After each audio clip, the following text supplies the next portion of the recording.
Gunung Merapi beraktivitas erupsi 5 kali dalam jangka waktu 3 hari. Muncul narasi Sabdo Palon akan menagih janji karena tahun 2020 ini tepat 500 tahun penasihat Prabu Brawijaya V ini moksa di Gunung Lawu. Sesuai janjinya, Sabdo Palon akan datang kembali setelah 500 tahun untuk mengembalikan masa kejayaan yang dahulu diraih bersama Kerajaan Majapahit, saat dimana ilmu budi menjadi yang utama sebagai pedoman hidup masyarakat Jawa.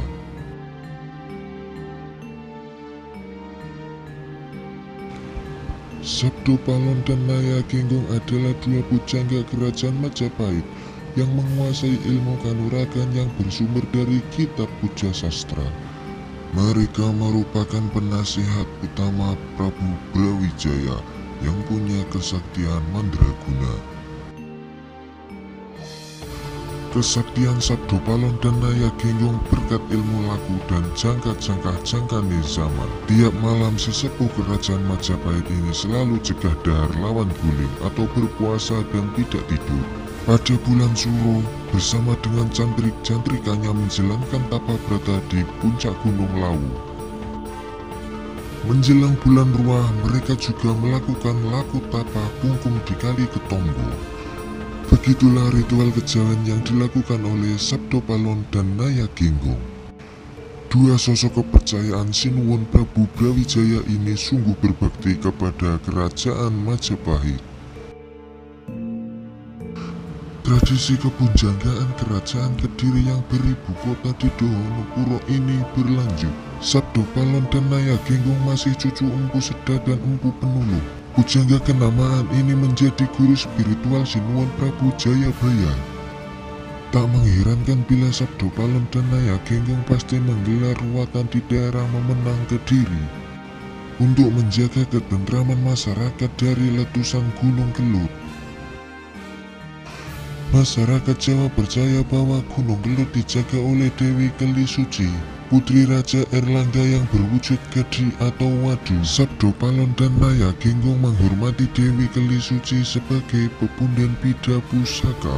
Rasa ayam tentrem bisa diwujudkan dengan laralapa tapa brata. Upacara sarada yang menjadi tradisi Prabu Hayam Wuruk terus dilestarikan. Sabdo Palon dan Naya Genggong memimpin upacara sarada di Kabupaten Lumajang untuk mencegah penggebluk yang melanda kawasan Gunung Semeru dan Gunung Bromo. Demi keselarasan alam, laku spiritual Tomak Bala juga bertempat di Alas Purwo Belambangan. Masyarakat sekitar Gunung Ijen pun merasakan suasana aman damai. Maka saat itu tiba-tiba Pasewanan Agung di Kerajaan Majapahit mereka pasti caos gelondong Pangerang Areng, Peni-Peni Raja Peni, Guru Bakal Guru Dadi, Emas Picik Raja Brana. Keraton Majapahit memang menghalangi masa jaya megah mewah. Kerajaan Majapahit tampil sebagai negeri kang gede opore padang jagate dhuwur kuasane adoh puncarane ampuh peperbawane.